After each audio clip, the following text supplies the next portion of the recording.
right, it's official. We're recording. Thank you everyone tonight for joining us for our very second webinar in our Growing Stronger Together webinar series.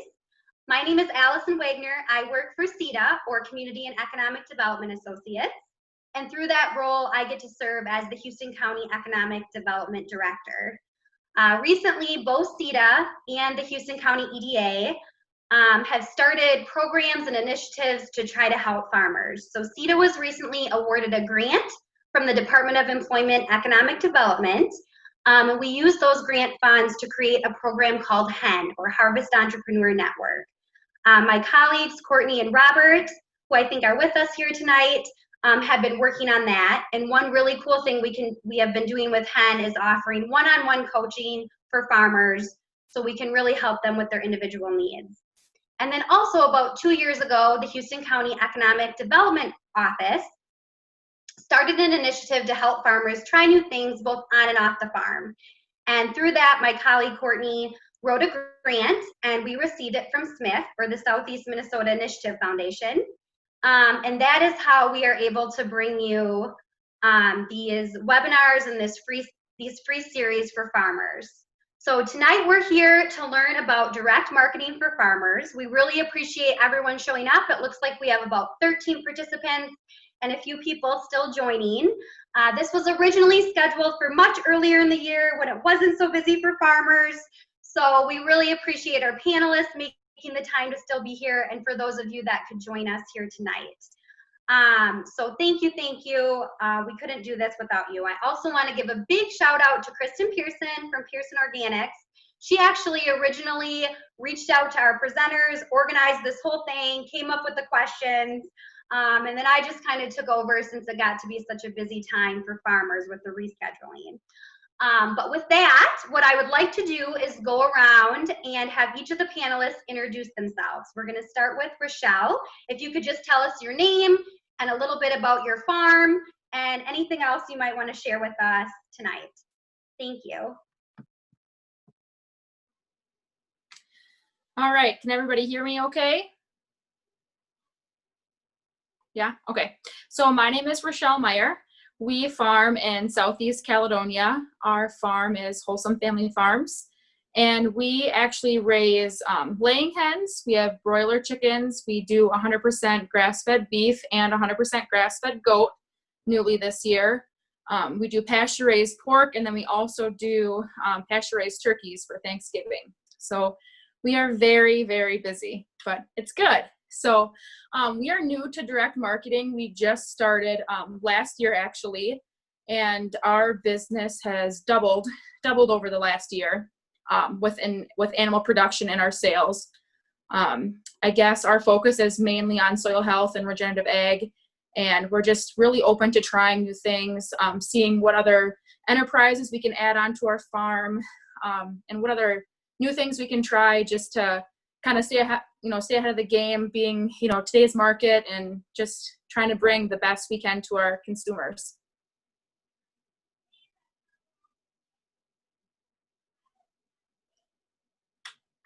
Thank you. Jack, do you want to go next? Certainly. I'm unmuted here. Hopefully you can hear me. My name is Jack Hedin. I am the founder and operator of Featherstone Farm in Rushford, which is northeast Fillmore County. We've been here in this location since 2007, but my wife and I started Featherstone Farm with my brother in the mid-1990s. We've been certified organic since 1997. We started our first actual season of direct marketing was in 1997. We raise certified organic fresh market vegetables at Featherstone Farm, and that's pretty much all we've done for 20 some years. I lose track. Long history, and I can certainly speak to it later in the program about the ebb and flow of direct marketing as opposed to selling to wholesalers and or retail stores, which is still the bulk of our business now. But we have done over the years farmers markets, a CSA program, community supported agriculture, and then range of other things. We've had a direct market right here at our farm for a couple of years. People came onto the farm to buy produce. We no longer do that, but may go back to it at some point.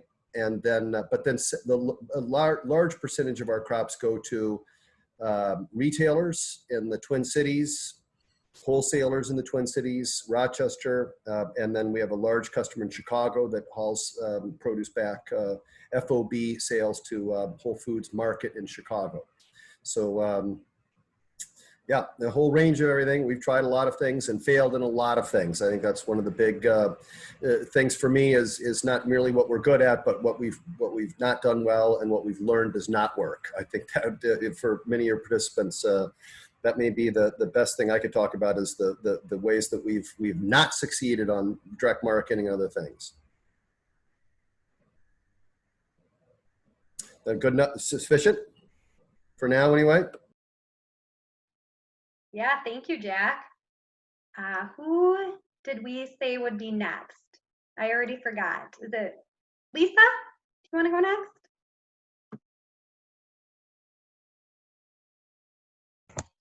Okay. Lisa Klein, my husband Eric sitting here beside me. We are Hidden Stream Farm in Elgin. We've been direct marketing since 1999. We started when our first child was born, and with a very small farmer's market. We do grass-fed beef, all-natural pork, pastured chickens. We've added pastured egg layers in the last couple of years. And then one of my sons does some vegetables, and so we're trying to throw that in the mix a little bit. Yep, like Jack said, we've seen the ebbs and flows and ups and downs of the whole direct marketing, the whole direct marketing scene, and we can talk more about that later.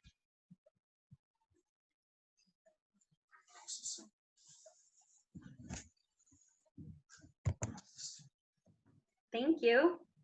Sara? Okay, can you hear me? Perfect.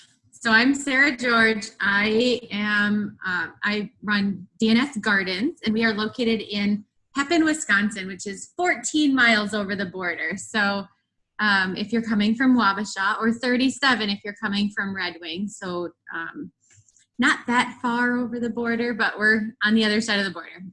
We've been farming here for, gosh, it's been 10 years now already. We do fruits and vegetables on our small farm. It's just a small farm that we do farm fresh fruits and vegetables. We started at farmers market. Oh, because I'm on a meeting. And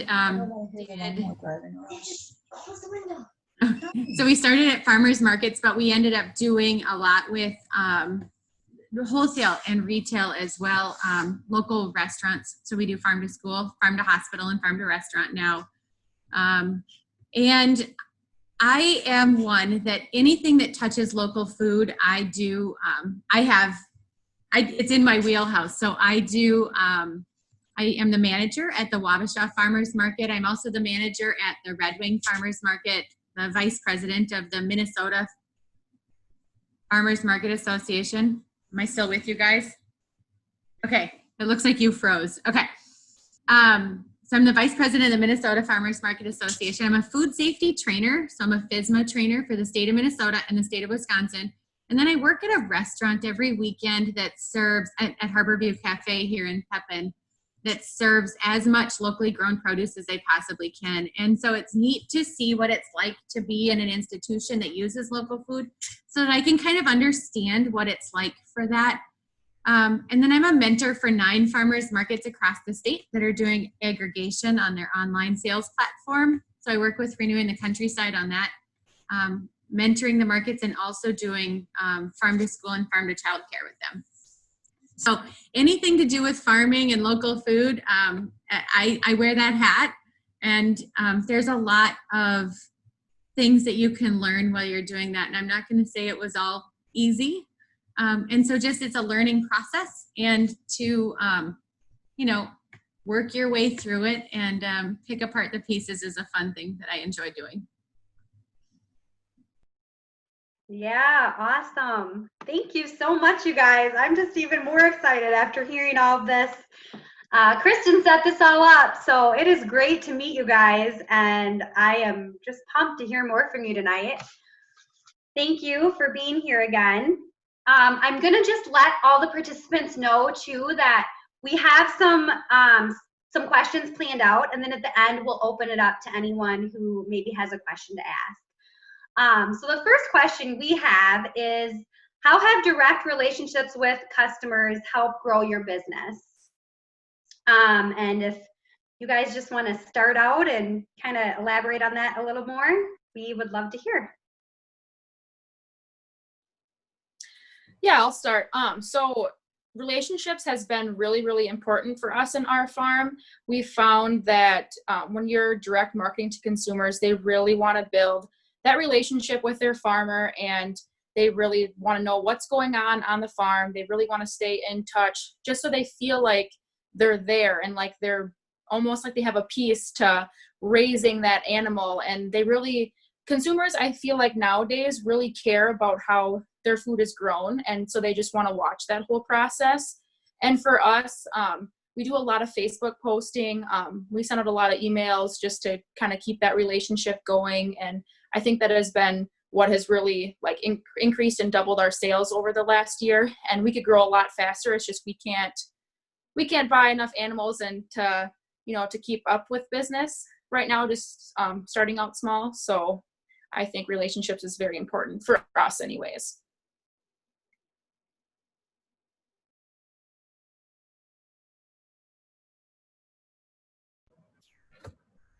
Can you hear me? All right. This is Jack from Featherstone Farm. There's just no way to overstate the importance of direct relationships with customers for the 25 years or so we've been in business.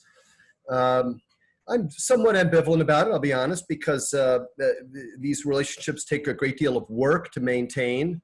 And if you're a farmer, especially if you've got livestock, we have no livestock here, we've got crops, but the demands on your time for field work or chores or anything of that sort, marketing, growing the crop is enough, but the marketing and particularly the direct relationships are very time consuming, and they're a distraction to some level from the fundamental business of growing and farming, I feel, and yet I would not change that in many ways.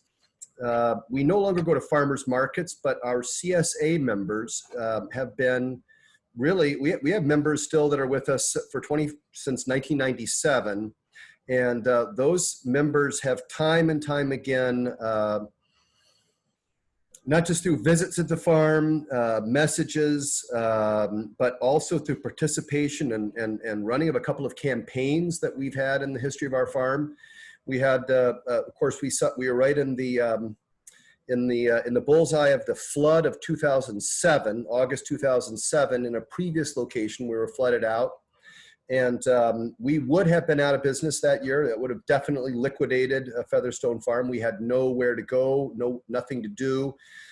Were it not for CSA members and relationships with customers who, many of whom stepped forward on their own account, and then with the leadership of certain CSA members, our participation, certainly we worked on it, but we ran a campaign that raised enough working capital to allow us to relocate to a better spot.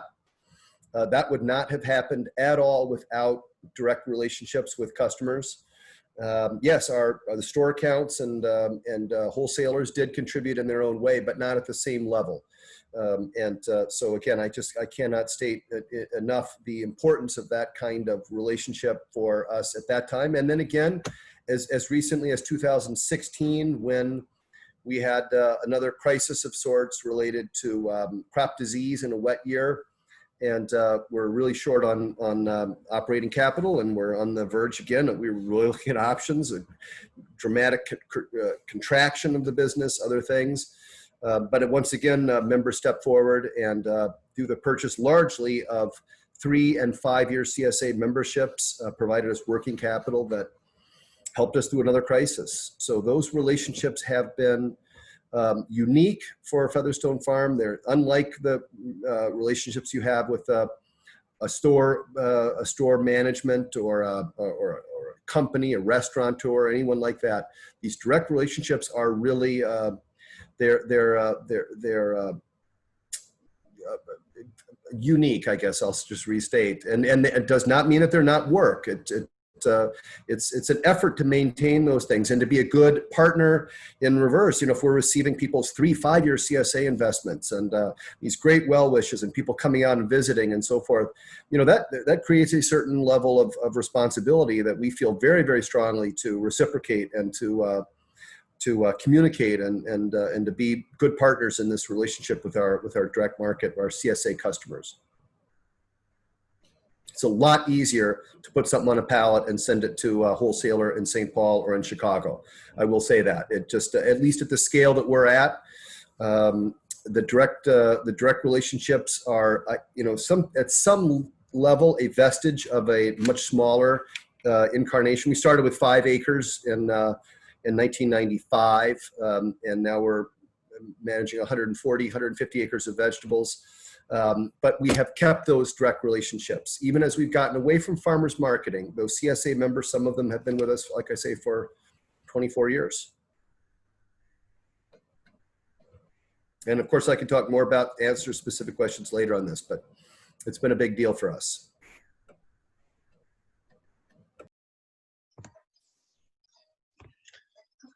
Am I on? Okay. So we started marketing in 1999. We just started with a really small farmer's market in our local town. And it was the year I had my first child. And that's kind of one of the big things for our customers at our farmers markets is watching our kids grow up. They've followed along. My kids have come to market. They help with market. So Andy is 20. So he's been doing it for 20 years. So people think it's really cool to see the kids. They'll come up and say, I remember when he was just this little. So that's one of the nice things about the farmers markets and our customers that we have. Most of them are pretty loyal, but every year we get new ones.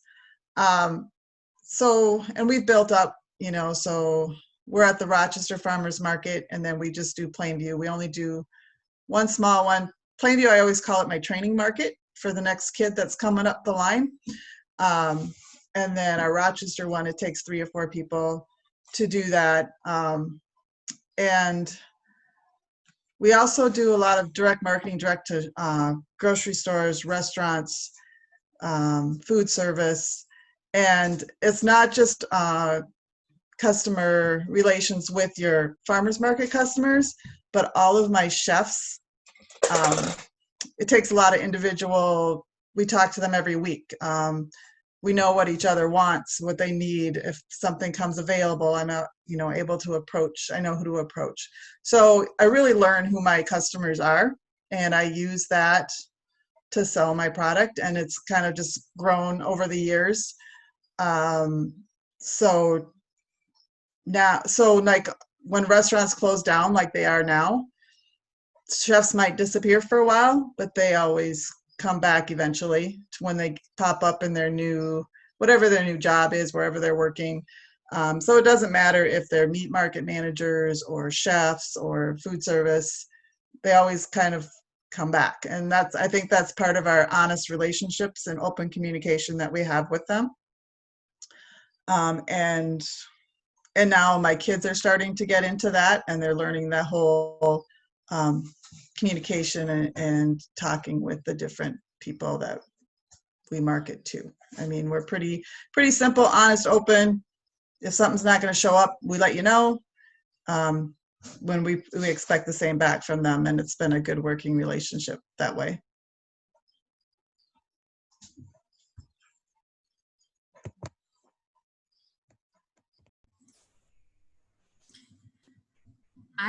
When I think about direct marketing, I think about know your farmer, know your food. And everybody right now wants to know who their farmer is and how they grow things. And as a market manager, one of the things that I tell new vendors that are coming in is, that first year, it's almost like people have blinders on when they come past you at a farmer's market because they are so comfortable with the vendors that are already there. I mean, don't be surprised. They want to know who they're buying their food from when they're at a farmer's market, and they want to know more about them. So I encourage vendors to put pictures out of their, bring a photo album, bring a 3-ring binder and print out some 8x10 photos and have that. I have that myself.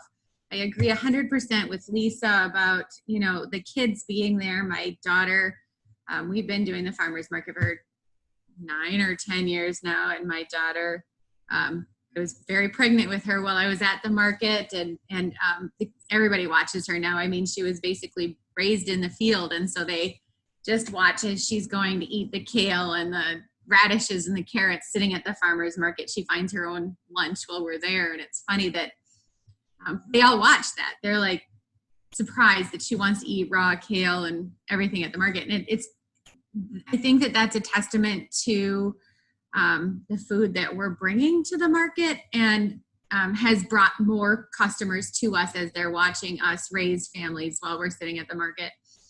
I would strongly encourage, taking those photos, of what's really happening on the farm. If you're trellising tomatoes and your hands are black, they want to see that. They want to see the new baby seeds as they're coming out of the ground. They want to see the bird's nest in the rhubarb. They want to see what's happening on the farm. They want to know you and understand who you are so they're comfortable making that purchase from you.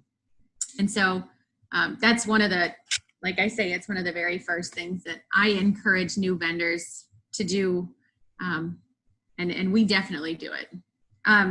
Name tags is something I would encourage at a farmer's market so that people know who you are.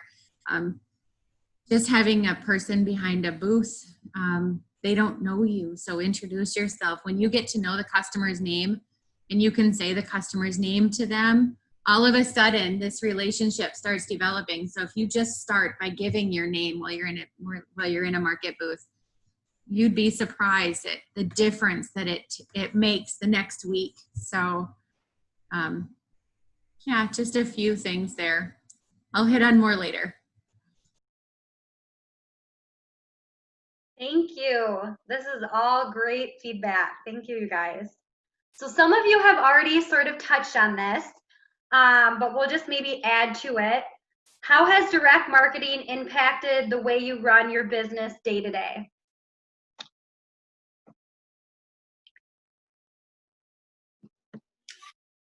So direct marketing has changed our farm a little bit.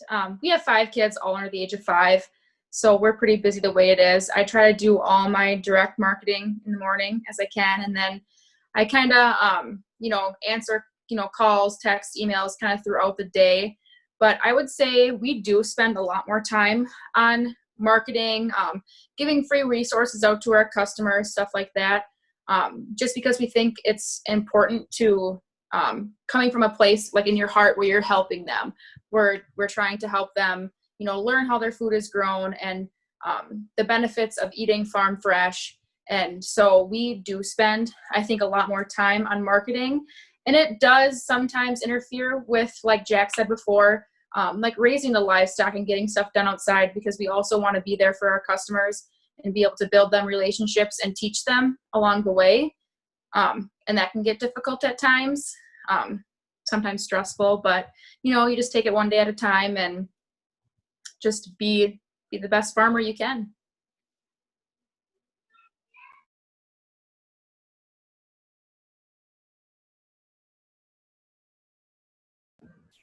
So this is Jack. I think it's important, if you haven't, so many of us have been at this for 10 years or longer that are presenting. For those of you who are participating, listening to this, that don't have that kind of background, I do think it's important to introduce a little, just a little perspective on how these things evolve over time, how your vision evolves over time, how your physically evolve, your family.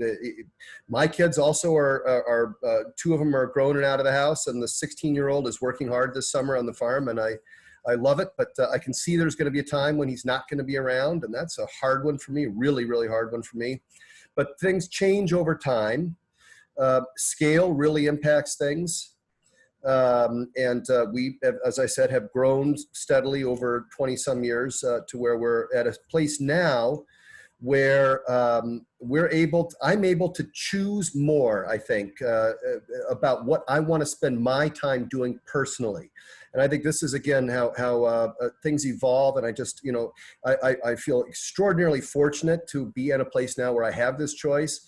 It was not like this even 3 or 4 years ago. But if you're able to set a vision and build a small farm business in a way that gives you more choice over what you're doing day in, day out, then you're able to, at some level, choose to market and choose to have those direct relationships and invest more of yourself and your own time in relationships with people. Or, like I'm attempting to do more and more now, going back, just going out and driving tractor more, being out in the field, because I am able to hire people to handle a lot of these relationships. Not all of them, not by a long shot. There are still, I just spent probably an hour this morning texting with a handful of CSA members and long-term friends of the farm about You Pick Strawberries, because our big event was canceled this year due to COVID, but I still have these relationships, and I'm still texting them directly about coming out on Thursday or Friday when there's a lot of berries to pick. It's not like I walk away from that altogether, but I have hired 2-3 people that handle the vast majority of that. At the farm now. The store relationships, I just go into the stores pretty much once or twice a year and maintain those relationships with buyers or produce people in the stores. Actually, I have as much a relationship with the general managers of the food co-ops in the Twin Cities now that we work with than I do with store than the produce level people who tend to turn around more. It's another thing. If you're at this long enough, you see people come and go. Lisa, you're talking about at the restaurants or at stores or commercial customers. There's a revolving door of people that move sometimes from one store to the next or one organization to the next. And we maintain some of those relationships, but not as I did at one time before, where I was in stores a lot. I was driving truck a lot. I was at some level choosing to, but at some level forced to go out there and be at the farmers market or at the CSA fairs or in stores and try to build those relationships.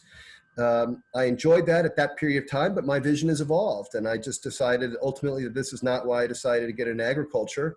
I want to be out in the field. I want to be out walking crops or driving tractor or talking with people who are working on the farm and doing things, rather than again, and I don't want to say that direct market relationships are a distraction, but they are definitely a claim on a person's time. And if you're only working 65 hours a week, like all of us are, then you only have so many hours to spend on those direct relationships. And so I'm choosing to do less of that now, but that's a choice. That's based on my vision, the evolution of our farm, and the fact that I now have the capacity. We've grown to a place where I can hire people to handle things that I don't. It's not that I don't enjoy them, but I prefer other things instead. So it's been a real evolution there. But not all of your participants or your other farms are going to go through that. That may be it may just be unique to us. I don't know, but that's where we've been at with it.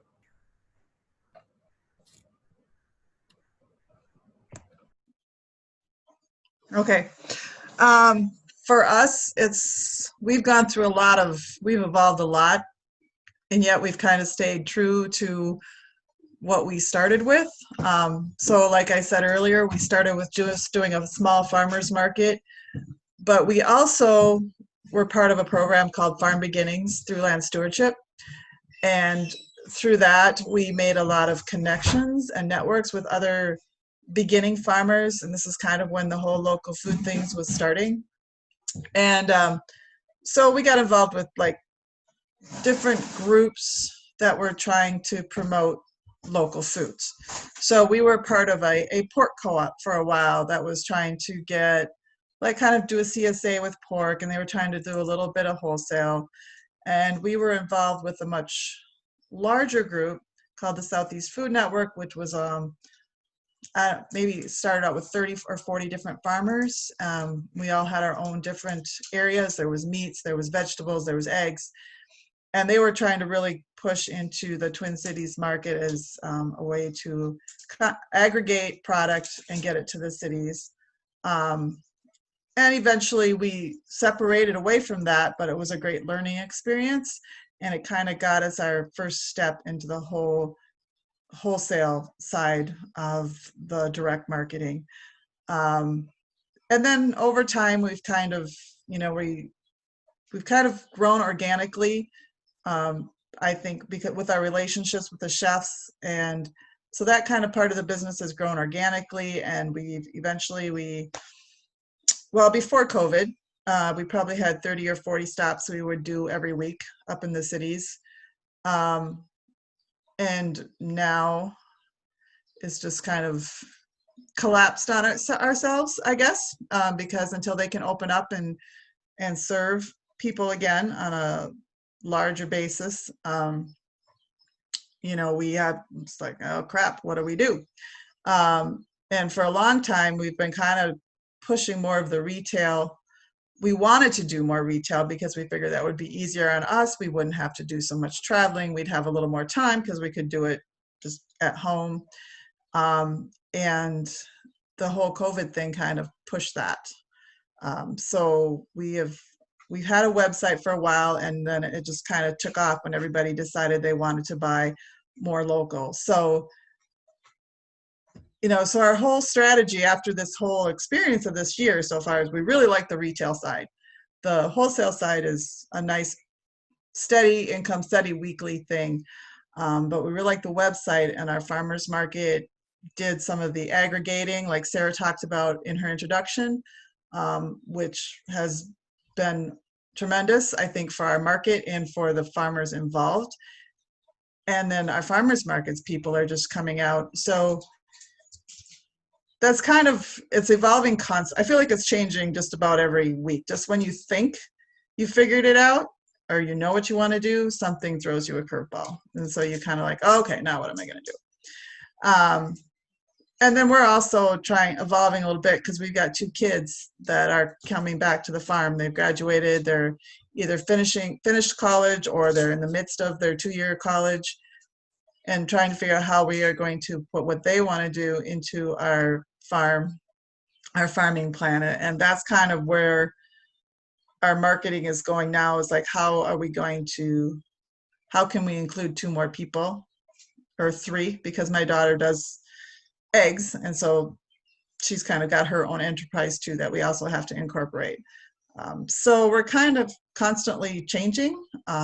Like Jack said, we would rather be out in the field than doing the website and keeping track of inventory, although we still really love doing the farmers market because I like that interaction with people. So that's a big part of what drives us too, is just seeing people and knowing people are going to get good food for their dollars, I guess.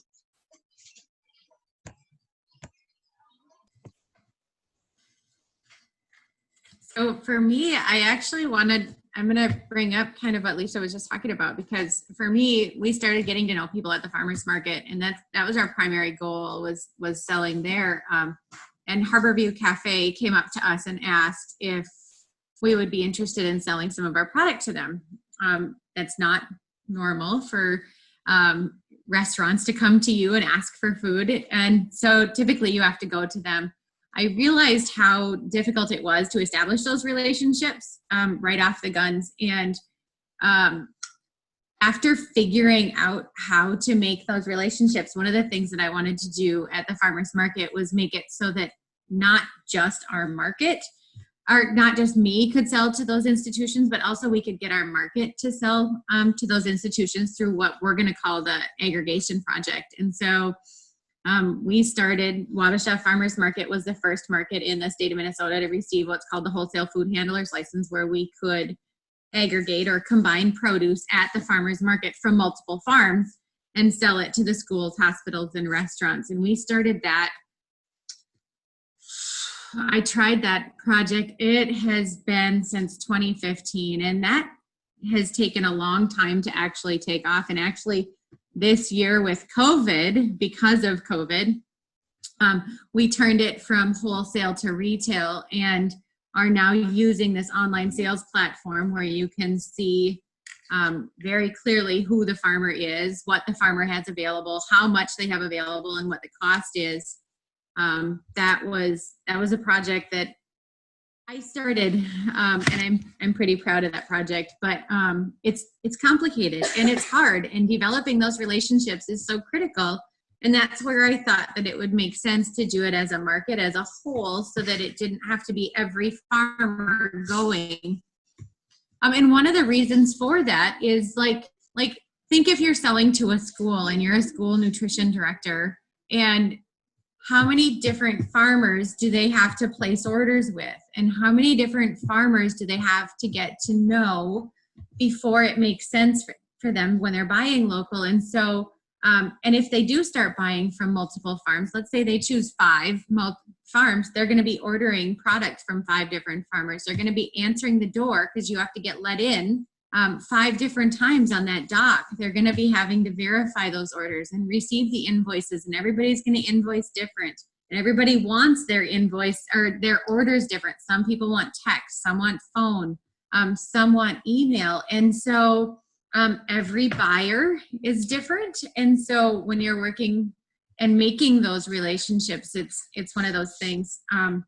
But your farmers market customers are just so consistent. It's just creating that awareness of what your farm stands for, what you do on your farm, and what makes you that much different than the farmer next to you standing at that booth. Why should they buy from you? And it makes a lot of sense. Please don't. So anyhow, that's where I'm going to go there, and we can talk more about the aggregation project later if there's a want or a desire for it. But it's a really neat thing that we're doing at 9 markets in Minnesota right now, and able to sell online through the farmers market. So That's awesome, Sara. I'm looking forward to hearing more about that a little later. Thank you. I'm glad we're recording this, because I'm sitting here like I should be taking notes. You guys are bringing up so many good points, and yeah, we're learning a lot. I know I am. So our next question, again, you guys are always one step ahead. But the next question, some of you, I think Jack touched on this especially, but if you've moved towards or away from direct marketing over the course of your career, what prompted you to make those decisions, and what steps did you take to ensure your new marketing strategies were successful? So we actually moved more towards direct marketing. We were just selling, like we milk as well. So we were just selling everything, taking our milk to the local creamery, and our beef was just going to the local sales barn. And we just wanted to get, kind of what we deserved for the animals we raised and the way we raised them. Sales barn price is not going to give you what we want for 100% grass-fed beef, being they take longer to finish. So we moved more towards direct marketing, and just being that we know times have changed. The milk price isn't very good, and we knew we needed to do something different in order for our farm to be sustainable for us, and to do the things that we want to do and what we believe in. We do a little bit of retail and wholesale. We sell to a few local restaurants here. So we do a little bit of that too, just as another kind of enterprise and a way to get other customers in kind of as a backup, in case our direct marketing to just consumers isn't going as well, and we just have that other enterprise going for us. So far, we enjoy the direct marketing versus, selling to your local sales barn or creamery. Just being you get a better price and it's more sustainable for our family. So that's kind of the route we've taken.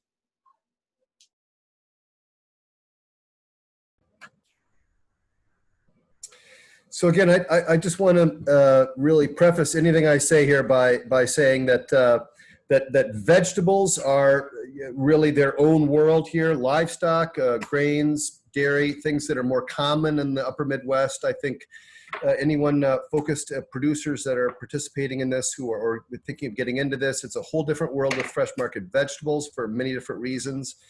And the other really unique thing about what I'm going to be talking about is that we started this 25 years ago.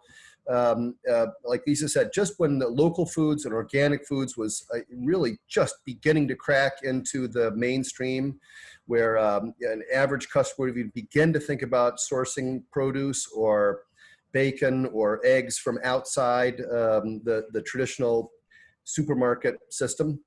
So what I'm going to say, I will talk about our evolution of the development of our marketing and why we've moved the way we have.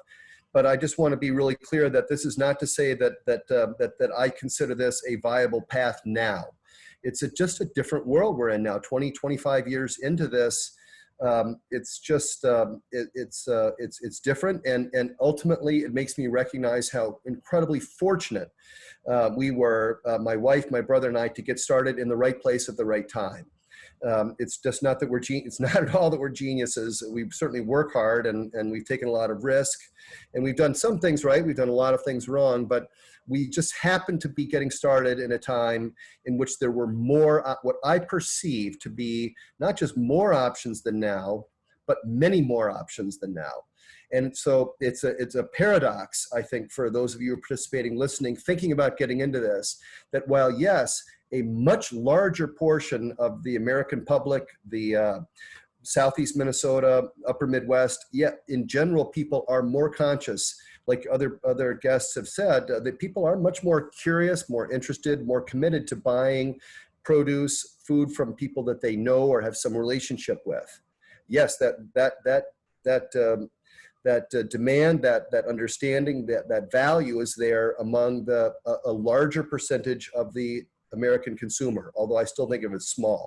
It's still, honest to goodness, I think it can't be more than 10% of people that really care to think at all about anything other than the price and how far they have to drive through traffic to get it. But at least it might be 6, 8, 9% of the public rather than 1, 2% when we got started. There is a larger pool of people who are interested in this, and I don't want to discount that at all. However, I also have to be honest that even in the last 6, 8, 10 years, I've seen the pool of local producers that are competing for those farmers market dollars or CSA share dollars or whatever. That has also exploded and developed very rapidly. It's a very good thing. Again, if it's cost us market share at Featherstone Farm, that's a small drop in the bucket compared to the development of the local food system and opportunities for smaller producers. It is a good thing. However, it does mean that I consider it myself more difficult. I just don't see the options now, particularly among our store level and wholesale level customers. That they're just not the options. There are a handful of farms are finally been able to scale up to be able to meet a lot of that demand.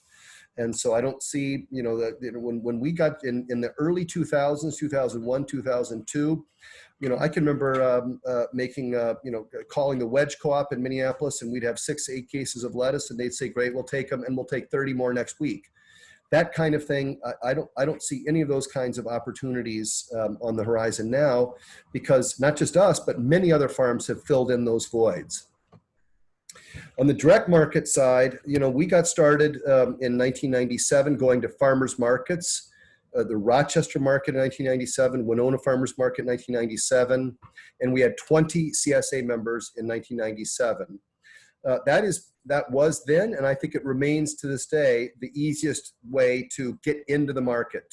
If you have a small volume of stuff and you want to get the best price you can for it, it's a very viable way to market your produce directly, face to face with your customers. And I did enjoy it a great deal. It was a nice thing going to that market. So I enjoyed those relationships. It was necessary and valuable both for 4, 6, 8 years. But I will say that it got to a point where that Saturday morning, that the effort of leading up to a Saturday morning market, that early push, going and setting up, the intense interaction with other people, answering questions, providing that very kind of information to your customers that they want, explaining why this tomato is the way it is, or why the sweet corn is not, why there's a gap in weeks. That's very demanding on me personally and on members of my family and others that went there. I would come to the farmer's market. I would come home on a Saturday afternoon completely gassed. And it would take until about midday Sunday until I would finally be back on my feet again, and then back out early Monday morning to grow crop again. And I just decided that that was taking too big a toll on myself and on my family and other things. I decided I didn't want to do it. And so when I think our last farmer's market was in August of 2006. And I'll remember it as like one of the top 5 days of my whole life, you know, along with my wedding day and the days that my kids were born, the last farmer's market day. I personally look at that as like a huge step forward in my life, because then I got weekends back, and it allowed me again to focus as being a farmer rather than being a marketer. And some people may get more energy back from that market experience than I did. I felt like I was putting more energy in than I was getting back out. But we had this other option at that time too, because as I say, these wholesale markets were ramping up, the stores, the wholesalers. And so we had the ability to move that direction. Now, I don't know that people have that same kind of ability. I don't know that that same range of choice would be available to someone that's moving from 5 to 9 to 14 to 20 acres of crop, and wanting to focus more on getting really good at growing carrots, or really good at lambing, or at fencing for a particular type of livestock, whatever it may be, to get really good at soil health. If you're spending, you know, a great deal of your mental and physical time at marketing, and especially farmers marketing weekends, it comes at a cost. And for me, that cost was just unacceptable. And so I had the option to move other ways, and we did that. We stayed with the CSA program, however, and continued to build relationships with people. That is something we have stayed with. And again, as I spoke about at the beginning, is still bedrock important to what we do for a lot of the very same reasons. But I'm able to contain, I find that particularly being able to hire a couple of people to really work on those boxes and the relationships and a lot of the nuts and bolts detail about vacation cancellations. A family goes away, and well, I'm going to get 2 boxes the following week, following up on somebody missed a dozen corn in a box, and how we're going to get them that corn the following week. I spend 0 time doing that right now, and that is huge. And instead, we have a handful of events with members, on-farm days and meals, other things where I can invest a lot more of my time and energy in a more focused way, and then go back to the field, which is what I really want to be doing. So again, evolution, options, your vision, what you want to be doing, what you have the capacity to do. Talking a lot. I'm sorry if it's cut me off. Feel free to cut me off if I'm not on point here. You're doing great. We're right on schedule.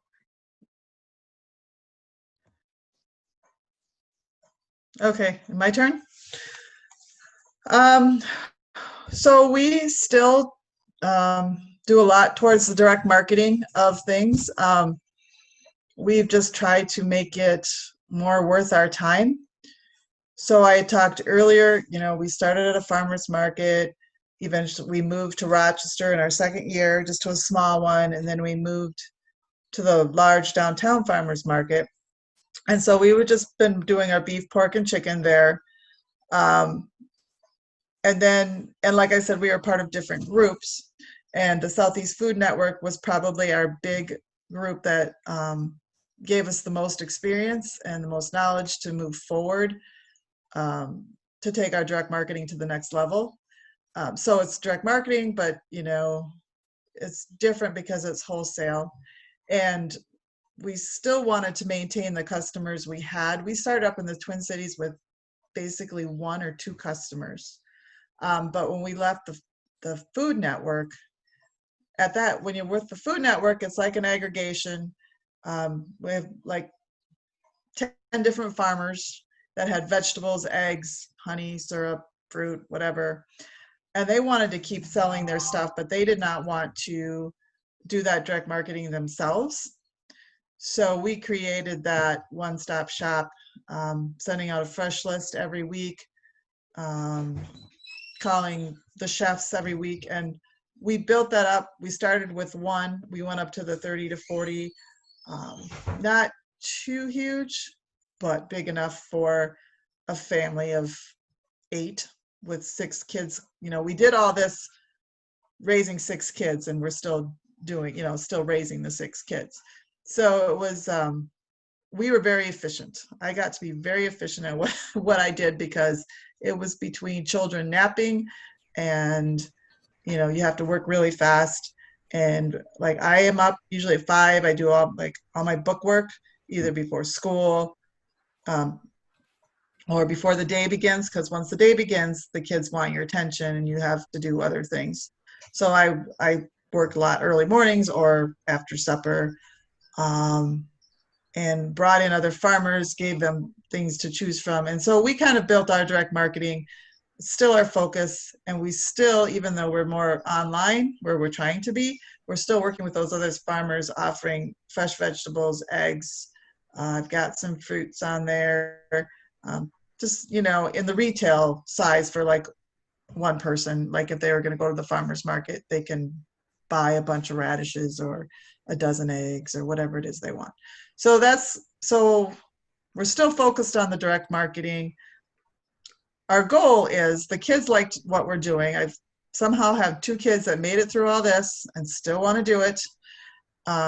So to kind of pass some of that responsibility on to those, like Andy, who is 20, he's been doing markets. He's like my right-hand guy at the farmer's market, passing on some of that to the other older children. So they all say they want to keep it going. They all want to keep providing good food to consumers, to restaurants and chefs. And so that's what we're working towards. And direct marketing and setting our prices is kind of the way we're going to do that. When you're working with the co-ops and stuff, it's hard because, like Jack has said, the managers change. There's a lot more competition than when we started. The prices we were getting earlier, a few years ago, you're not going to get that anymore because there's so many more people in the marketplace, but you have to set the price that you need for your farm to be sustainable and profitable. And so that's kind of our focus as we move forward, is to make sure that we are making what we need to make a sustainable living and take a vacation now and then, which still hasn't happened yet, but one day it will. So I guess that's it.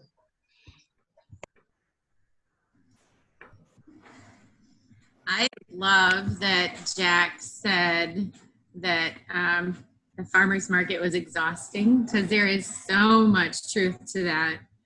You are just prep, going for the market, and it is exhausting. So I wanted to point that out and say, whoops, hang on just a second. Sorry.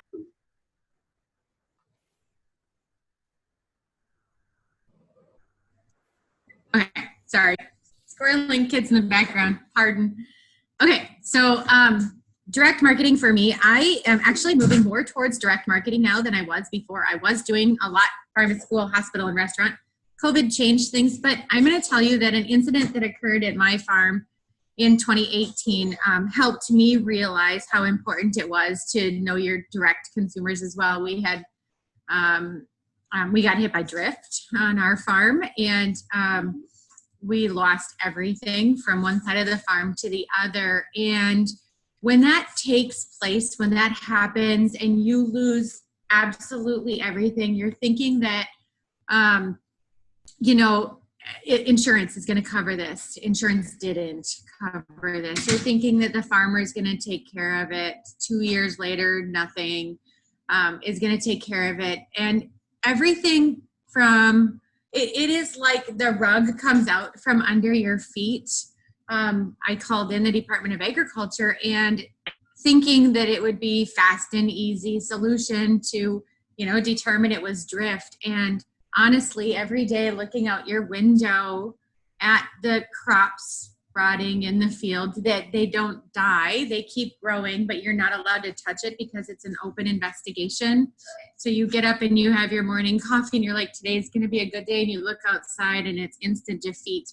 And it was my customers, it was my farmers market customers that cheered me on and said, how can we help? What can we do to pick you up and keep you going again? We want you back. We want you doing this. We care about you. We care about your food and your farm, and what you do matters. And so it's not always the dollars and cents. Sometimes it's the emotional and mental support that they give you. And having these relationships that we had at markets, and having these relationships, we also have here in our community, we have a group we formed, Lake Pepin Local Food Group, and it's multiple farms that got together and said, hey, look, local food matters, but it's also local foodies that said, hey, we want to know our local farmers. And so we get together a couple times a year, have some potlucks. It hasn't happened in a while now because of COVID. But we have potlucks, and we have a Facebook page that says, hey, we're long on garlic scapes, or we're looking for hay, organic hay, or whatever it is. And having these connections and these relationships, it's an unbelievable thing. As a farmer, there's a lot of days where you're completely defeated. There is no doubt. I 100% agree with what Jack said. You go to a market and we're out there talking in the field to our plants. We have nothing else to talk to. There's just nothing happening in the field. And to go from limited to no activity in a field to this just rush of, what kind of tomato is that? Did you grow it yourself? How did you grow it? How do you, what is a high tunnel? It's just this abundance of pressure. But once you get them in your back pocket, they're there. They're yours. They're dedicated. They're committed. They are loyal. They remove the blinders. I'm telling you, those first year farmers going to a market, don't let it scare you. Let them get to know you, you guys. Because those first year, they're just walking by with their blinders to going to the people they're comfortable and confident with. Yeah, you got to talk your brains out at a market, and you are just defeated by the time you're done. That's one of the reasons I started working at Harborview. I only do it on Saturday night. Why? Because Saturday after market, I would be on my butt on the couch the whole time because I'm so worn out. So for me, it just made sense. Hey, I'm going to go work at Harborview because now I don't have to think about anything but making the salad or working the lime, whatever it is. Because it forced me to keep moving after a market. I was exhausted. But it opened my door to more opportunities doing that. And so also you're talking about moving towards or away from direct marketing and things that you did that adjusted your career. I didn't start all this because I wanted to get involved in 6 or 7 different careers. Wabasha, Red Wing, FSMA, Harborview. There's a lot of things that I do. That wasn't my goal. My goal was just to get out there and engage, to find out what other people were like and what impacted decisions that were being made. And the more I volunteered, the more the jobs started coming to me. And I realized the importance of different things on the farm and what those relationships were. All of this started for me, I started at the community meal and I donated food to the community meal. And then I started making connections there, getting to know the local food pantry and donating there, because what do you do with your extra food if you haven't made enough connections and you haven't gone to the local restaurants? And so it just starts taking place. And I feel like that's a link in the chain when it comes to direct marketing, is getting those connections with the food pantry and volunteering your time at the community meal just to get to know your neighbors, know your community members, know who's out there working with food, to get you started. We are all pretty experienced in this. And so I'm going to say, for anybody that is new, if you're looking at how to get more involved, how to make those connections, farmers markets are a hard place to do it because that first year you got those blinders. So think about those community meals and those food pantries and look for those local meetings like the Lake Pepin Local, or like Lisa was talking about the different local food groups that she had been involved in and engaged in, because they're out there, and it's a great way to make connections. And begin your story. And that's what people want to hear. They want us to hear your story. I met Lisa Kivrist, who wrote a book about being a soil sister several years back. And we had a weekend retreat with her. And one of the things that she started focusing right off the guns was every farm should have a Facebook page. And I was like, hogwash. That's just, really, I got enough on my plate. I don't need a farmer's market or a Facebook page for my farm.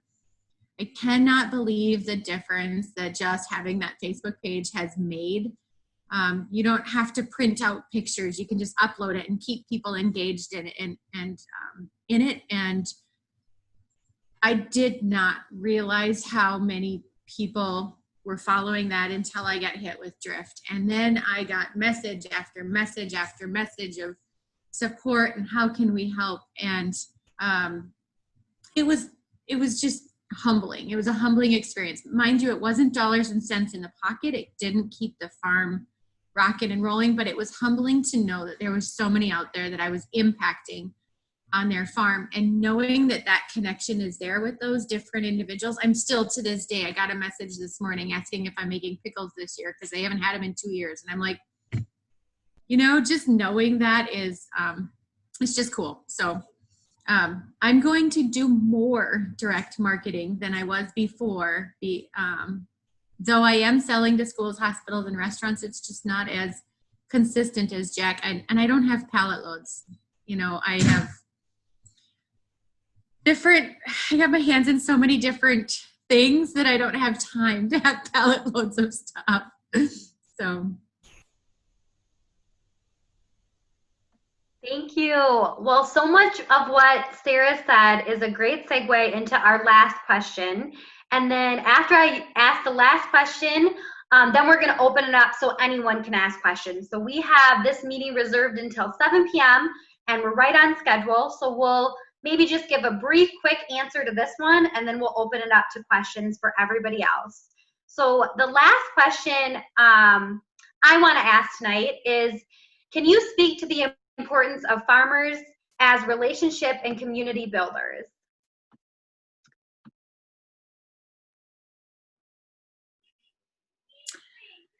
Yeah, I can talk a little bit about it. I have found that our community really looks to us for relationship building. We get asked a lot like, hey, can you bring one of your animals into school and talk to the kids about how your farm, how things work on your farm. We get asked a lot like, can you, host farm tours? And the community looks to farms kind of as a way to, as their little like getaway. They want to learn how their food is grown, and they really look for that community here. And I think when you are really focused on relationship building with your customers, the rest of the community sees that and they're like, wow, we need to go, check that out. And I think that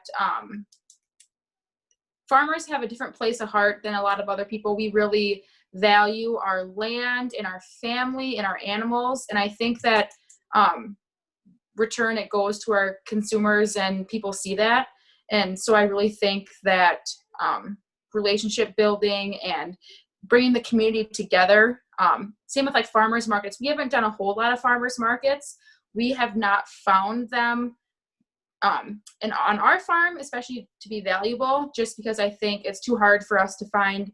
All of our kids are 5 and under. You can't, possibly manage a farm stand with 5 kids. My husband milks, so he milks full time, so I would have to take all 5 of the little ones and be able to build relationships and be true to your consumer. So we haven't found farmers markets to be as valuable to our farm, but I do think they're important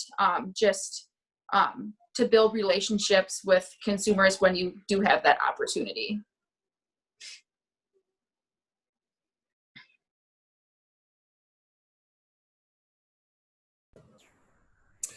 I think there's no doubt that all of us have gotten into this at some level with a kind of a vision and a kind of a a love for what we do, a passion for food, for soil, for livestock, or for produce, whatever it is. And that's an important thing. People want to hear that, as we've heard from other presenters, whether it's at a market directly or indirectly on a website or a Facebook page, whatever. Those are really valuable things. I'm going to take I know this, you asked for a shorter answer here. I'm going to try to really keep it quick here, but I do want to take a slightly different tack on this one. Because I often feel a great deal as a community builder, as someone that's pitching this gospel of local foods and sustainability and organic systems and feeding local people, employing local people, other things. I do feel this real tension between trying to tell the story that our customers want to hear and to contribute to this a certain kind of mentality I think many urban customers have about the white picket fences and the tidy little herds of livestock on green pasture and the easygoing lives of farmers. The tension between telling that story that our customers at some level are very primed to hear, that want to hear, and the other side of the coin, which is that it's really a hard deal. It's a hard slog what we're doing. And if it were easy, there would be millions of small, the vegetables would not have moved to the arid West 4 generations ago.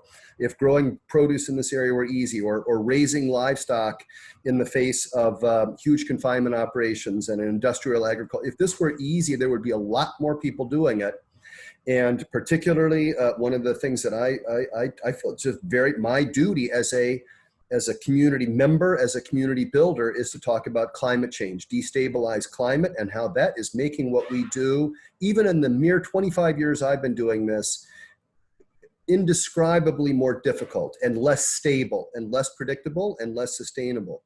So, I often, because I don't do as much of that direct contact with customers, I have a couple of people at the farm that do, a number of people that are in communication that want me to be telling this story of optimism and good news for customers that again, are very disposed to, are curious and positively disposed towards news from the farm. But for me to come in and give the unvarnished truth of how I feel as a farmer day to day, and how much more difficult things feel now than they did even a decade ago, and how I don't foresee it's getting any easier. It's going to be much harder before it gets any better. There's a certain tension there for me as a community member, as a community builder, as an advocate for this. And so I feel like that's maybe something that can often get overlooked in terms of this idea of being being an advocate and a community advocate for what we do. I may be one of few people that views or that talks about this, but I doubt that any of you have escaped this kind of. I mean, just imagine how you felt with that spray drift. I can only imagine. Or when you really think, Lisa, about what it's like to spend 20 years raising kids on a farm, which it truly is an idyllic, lovely situation, but to be still dreaming of that first family vacation. This is the hard reality of what we're up to here. If we were really making a lot of money and it were easy and stable, there would be many more of us than there are to this day.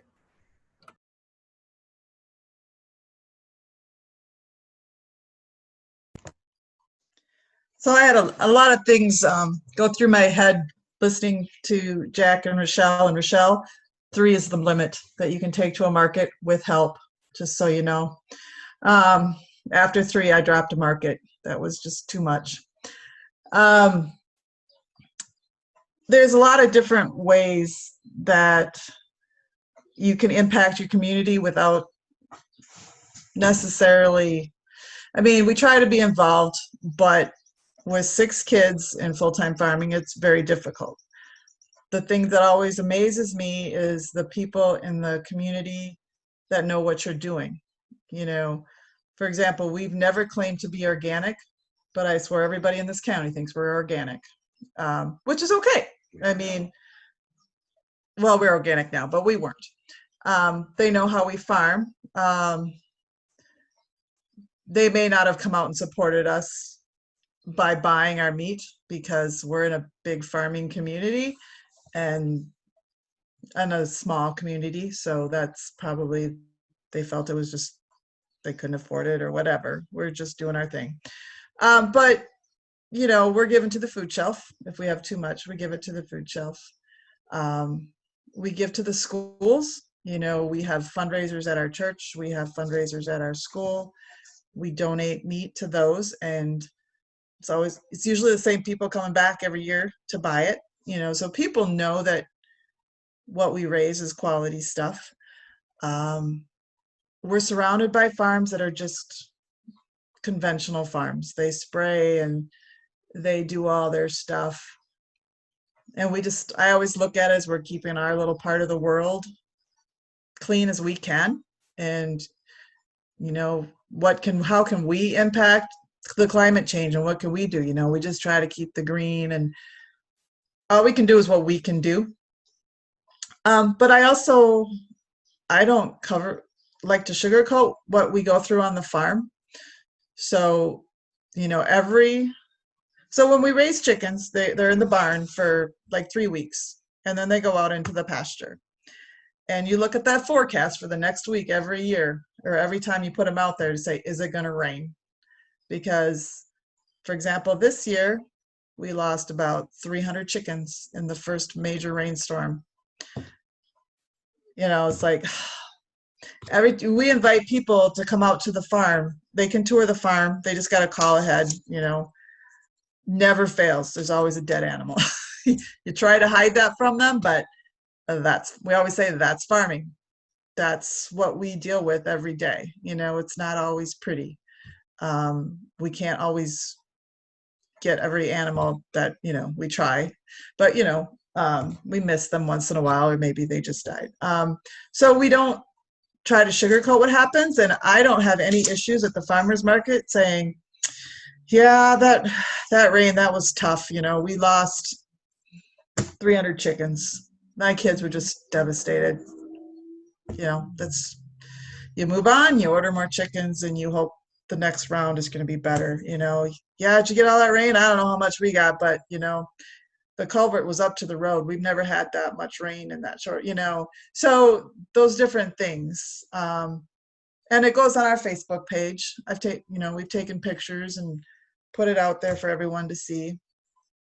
But, you know, like you just push through it, and you figure out how can we handle it better next time. But I think it's important to show, you know, those heavy, hard rains, what are they doing to the landscape? You know, washed out our fence. Now our cattle get out all the time, and the neighbor doesn't like that too well. You know, well, the rain from everybody else's land washed out our waterways, and so how are we going to fix that? Well, I'm sorry that it goes through to your land, but it wrecked our land first. You know, so I'm not going to hide that stuff. I think it needs to be shared so people see what's happening out there in the environment, and we just do the best we can to keep our spot so our soil isn't washing away as everybody else's soil that's going through our land, basically. I don't know if that really answers the question, but I think it's important to share that we can't hide everything that's bad. They need to know, if they want to know what their farm food comes from, this is what we as farmers deal with all the time.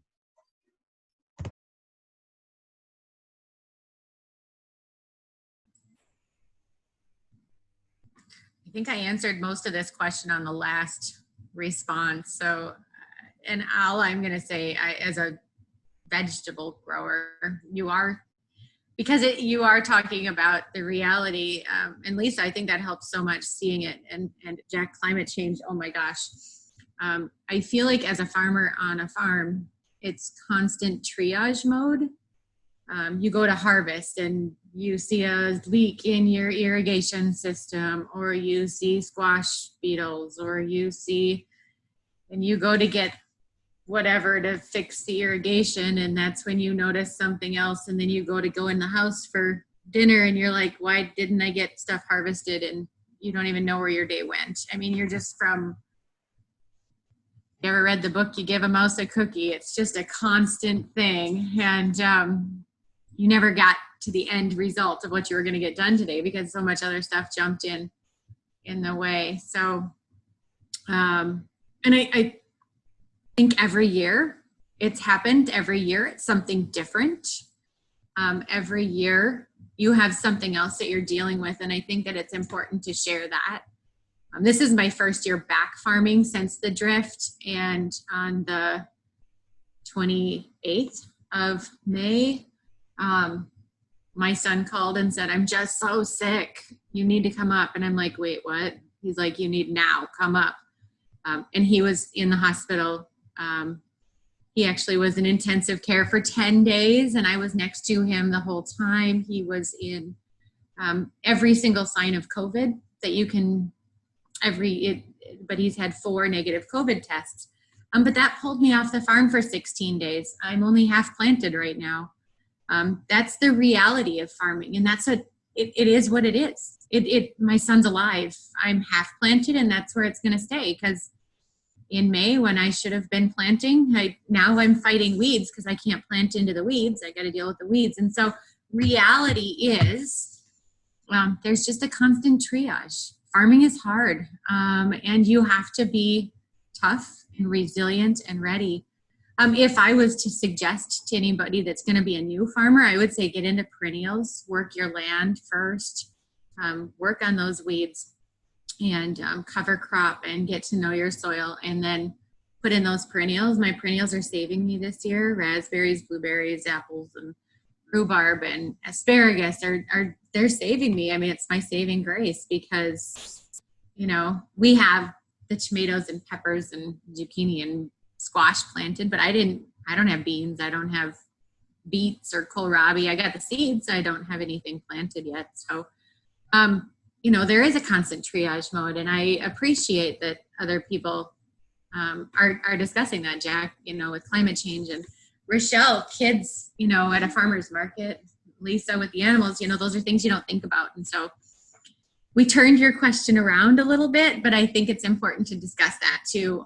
And knowing the community, I did have community members that said, you volunteered all your time. We'll come to your farm. And me, now I'm horrified of COVID. I'm horrified. I got to see my son, because he was intubated at 104.6. I stood by his side the whole time, and he's fine now. He's home and he's fine, but it scares the heck out of me.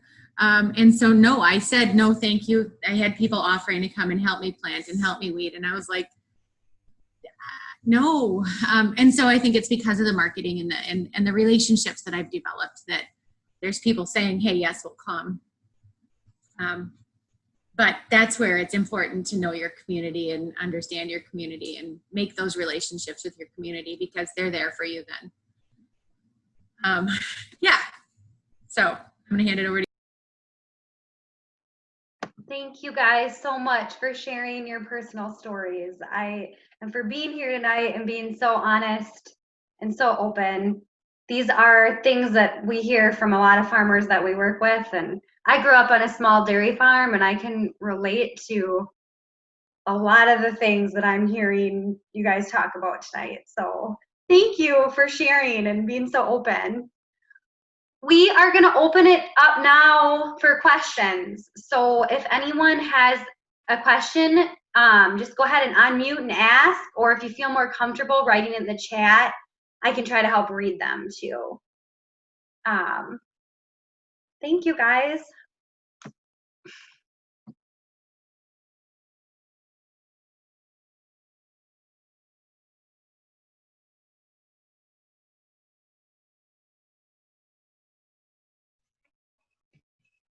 Hello, this is Jane. Hi, Jane. With the Greenstead. Hello, Sara. And I haven't met the other presenters, but I just have a question regarding farmers markets.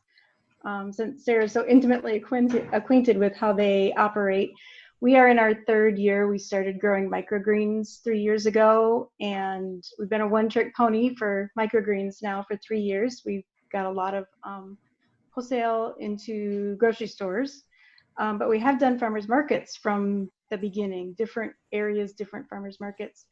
And the frustration has been, particularly in Rochester, because it's the biggest one we do, is we are new. we're in our 50s. We are starting a market garden this summer. So now we are bringing salad greens and radishes and just like everybody else at the market, and trying to figure out how to sell those. And my frustration primarily has been, as a new farmer in a large market, we have been relegated to that temporary status year after year, in spite of the fact we are there every Saturday, winter and summer markets. We miss very few markets. But because of how the Rochester market is structured, we are considered temporary. Therefore, we get bounced around the market. It's a hard thing to develop a following. And it would be, my question is, it would be, I think, business sense for the market, and it would be addressing the community question. It would be so helpful as a new farmer if we could be integrated into the tried and trues who already have their market. It doesn't matter where they are located, their people are going to find them, their customers are going to find them. But those of us that are at the end of the row and we see all these people coming with their bags full and they're just kind of perusing to the end of the market and then they leave, it has been so hard as a new farm, a new person, to develop any kind of relationship with customers. It was, like you said, they have blinders, and then add COVID, they have even bigger blinders. And it's been hard. It would be helpful if, to me, it makes more business sense if that market would integrate the new ones in amongst the experienced ones. We could learn from them. We could hear how they present, how they talk to their customers, the things that the tools that they use to develop their relationships. We're not going to take those relationships away. We are there to augment the market and make it better, giving more options for people, rather than sticking us at the end of the line and saying good luck. And, oh, by the way, you're going to be in a different place next week. So that has been my struggle, my frustration. We've actually done better at the Faribault Winter Market and at the Goodhue Summer Market than we have ever done in Rochester.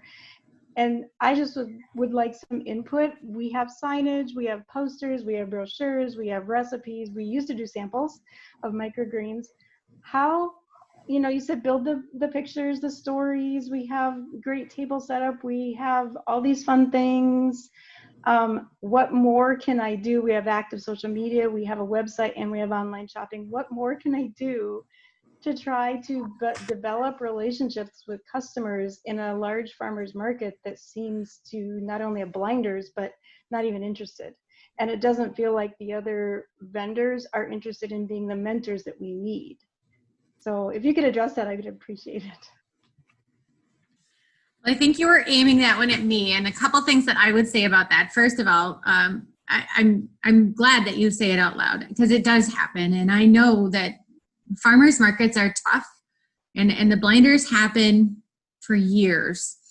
The first year it's totally blinders. The second year they're like, oh, she's still coming. But if your spot is moving, that gets tricky, and I appreciate that, but that's also market policy, and so having something that sticks out, that they're like, oh, there she is, she got moved, and it's over here, something that is recognizable, that they can't miss at your booth. I was at Mankato Farmers Market doing a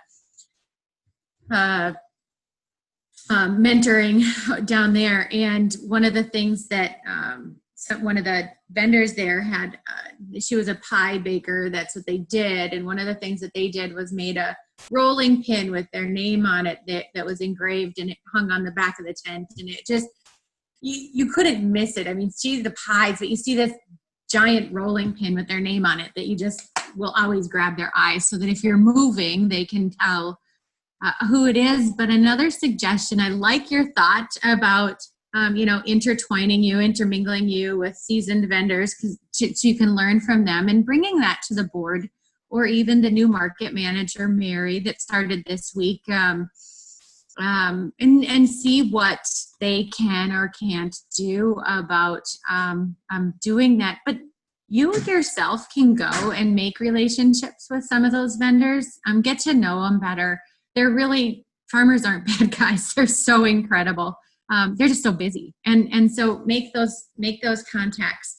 The game changer for me was when I brought the 3-ring binder, not only with the seed information that I used, because I got the question that drove me the most crazy was, do you grow that? Oh, it's infuriating. For me, it's always made me angry. So I always had pictures of my farm on my cell phone, and I'm sitting here showing all these people my cell phone pictures, and I'm like, why don't I just print these and put them in a 3-ring binder? So I printed the 8x10s and showed them what my setup looked like. I showed them my fields and explained to them what a high tunnel was and talked them through, you know, the black crim tomatoes and the orange and yellow tomatoes and the green tomatoes. And that made a difference. People wanted that updated more frequently. I was surprised at how often they would grab the book and think if I was putting new photos in there, they wanted to see those. They wanted my kids in the pictures. They wanted to see how the kids engaged on the farm. And they really enjoyed that. And I got people that would ask the kids if they could do something on the farm and that, you know, to try and get them engaged. And it was really a neat thing. I don't know if you have kids on the farm, or grandkids or anything like that, but anytime that you can show photos of your setup, I think microgreen setups are unique. And so just sharing what those setups look like. I had each of my, I had a picture of the crop and then how to use them, you know, or, you know, flavor descriptions or, you know, where you could, this is best for BLTs and this one is my favorite for tacos or whatever it was. And I put those notes in a book and shared that in my 3-ring binder. And whatever you can do, Jane, to just get that attention to you. I think it makes a lot of sense. But I understand the pickle you're in. I bet Lisa or Jack have more on that though. Well, I just wanted to say, Jane, as a seasoned farmer's market in Rochester, I've done that for the other meat people at the market. It's just get to know the other seasoned, you know, some of the people that have been there a while, because I'll share, like for me, it's like, oh, I don't have that, but so I'm at the end of the row and I got Mike Vreeman on one side and I got Kathy Moaning and I'll ask them, hey, do you have that? Are you the one that has like the breakfast patties or whatever? So by getting to know other of the vendors, when people are asking for specific things, or they'll saying, I think you said it was Greenstead, where are they today? Most of the vendors walk around and they probably have an idea where you are that particular Saturday, and they can point the customers out. I mean, I do that. I have people ask, well, where's the Buffalo guy today? And I'm like, well, I didn't see him. I don't know. Let's say, where is the people that do the croissants? I'm like, well, I don't think they're here today. I haven't seen them. You know, they're not in their spot, you know, but I hadn't got to walk around yet. So I think a lot of the vendors notice who's there and not there, and customers will ask, have you seen so-and-so? Is she here this today? And if they know that you're there, they will point you out.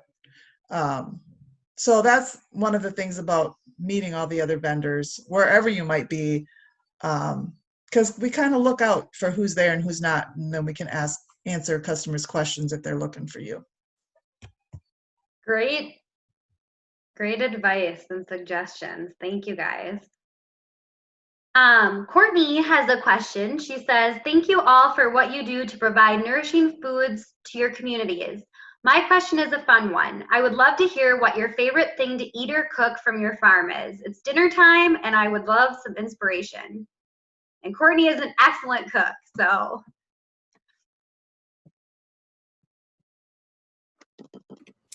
I didn't speak to that previous one.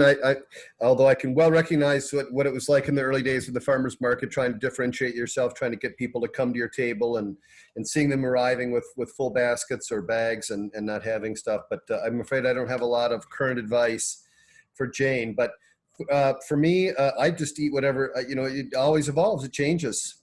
Sure, I'm looking forward to melons, but I just had a kohlrabi a couple days ago that was, I just don't think I ever had a better kohlrabi in my whole life. And I love those darn things, that was instant hit there. But, sugar snap peas, You know, fresh sugar snap peas, you know, that's something that you just really cannot buy in the grocery store ever, of that caliber as they come in straight out of the field.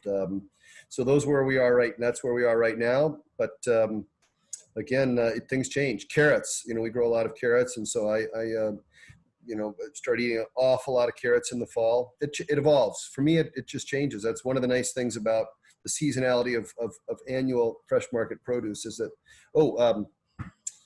these gray hokori kabocha squash. To me, that, you know, when you pick them in September, they're good to eat. October, they're a little better. By December, January, when those things have sat around cured for a long time, and you put one of those kabochas in the oven for an hour and a half, 2 hours at a slow roast, and then, you know, before you get, and then while you're having coffee in the morning, then you have it for breakfast. There's a lot of good things to eat in the produce world, that's for sure.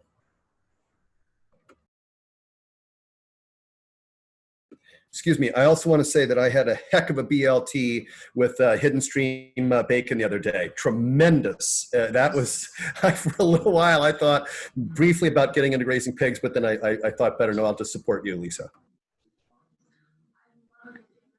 I like the vegetables that are in season. And so my favorite for me is, I am going to go with, Doug makes me a mean stir fry. And it can be whatever vegetable is in season, because you can throw anything in there.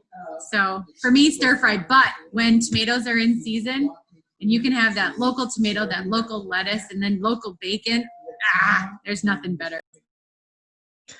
I would have to say our favorite thing, the kids' favorite meal is pork tenderloin. I don't, they'd eat that every day if they could. And then right now, you throw the shell peas in there, and I've got my kids covered, and we're good.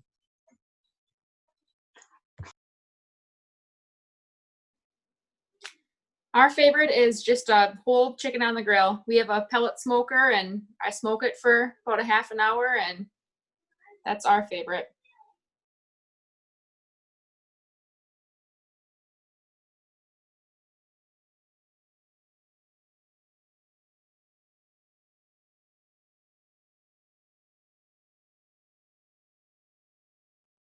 Thanks, guys.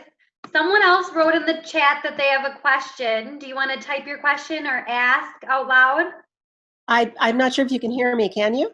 Yes, we can. Hi there. This is Sassy. I'm from Farm Direct, Minnesota. How are you? I first want to say just thanks to all of you. I actually found the website where you were having this program just the other night and signed up for it. And it was amazing.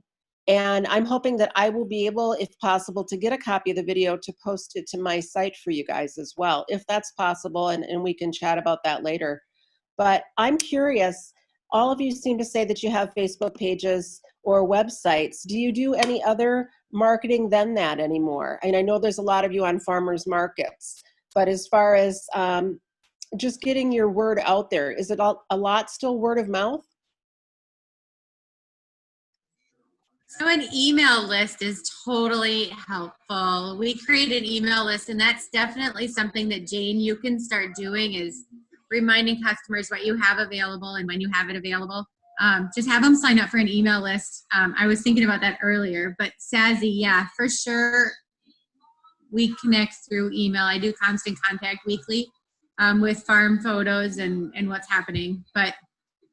And you can do giveaways there to try and convince them to, you know, sign up, get this, whatever it is, you know, throw an extra kohlrabi in the bag or whatever it is. So, and Sazzy, thank you for what you're doing for Minnesota with that Farm Direct. It's awesome.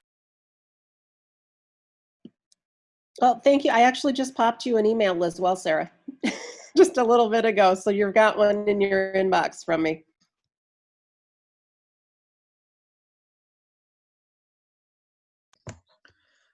We do some Instagram. I should say Eric and my kids do Instagram. And we just have a website, and we will send out like newsletters off of that to people that have signed up, as well as the Facebook. And what else do we do? That's about it. That's about it. I would venture, Lisa, I'm guessing that you've been around with 20 years. I imagine your crop will often sell itself. You're just well known to your customers, and you're talking about restaurant people coming and going and circling back. I mean, they're doing that because they know you. They're choosing your farm produce. They've got a lot of faith in what you're doing, and so I think we are lucky enough, incredibly fortunate to be in some of that same position where we don't spend. Yeah, yes, we do. We do a fair amount of marketing at different times, but I think it's certainly for there's an ebb and flow. But a lot of times our crop will just sell itself because we are well known to our customers at this point. As again, I suspect you and Eric are as well, and well, all of you are in your own way, I should say. But after 20 some years of it, you get to you do get to a point where there's a self-perpetuating thing, and it becomes easier. To me, it becomes easier. So I can touch on this a little bit, being our beginning farmer, and just kind of how we have started to direct market. A lot of our business has been word of mouth. And we also did put flyers and pamphlets in any of the local businesses we could. Just being, starting out, you need to get your name out there somehow. A lot of it has been, this person tries, we gave a lot of chickens away our first year. We just said, hey, you want to try this? Try a chicken. I think we gave away about 50 chickens. And this year we're raising 680 chickens, and they're all sold. So just, doing that. And I do think email lists, we do an email list. We send out monthly emails. And then Instagram, we do a little bit of Instagram, mostly Facebook. And that's kind of all we do, I guess. So.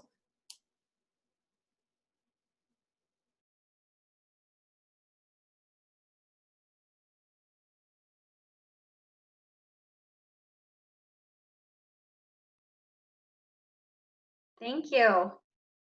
Are there any more questions?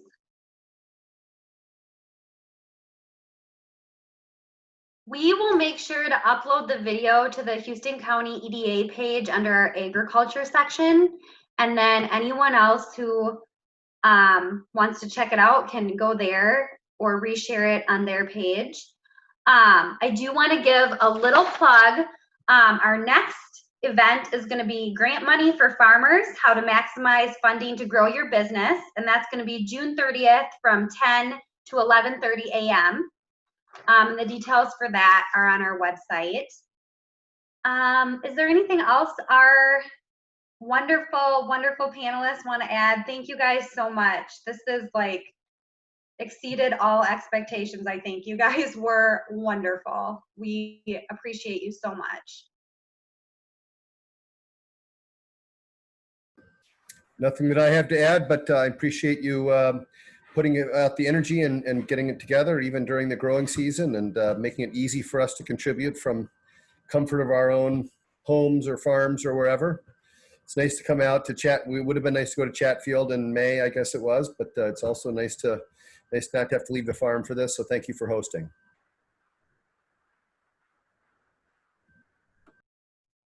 I see one thing in the chat here. Oh, just thank you all. So yes. Thank you so much, you guys.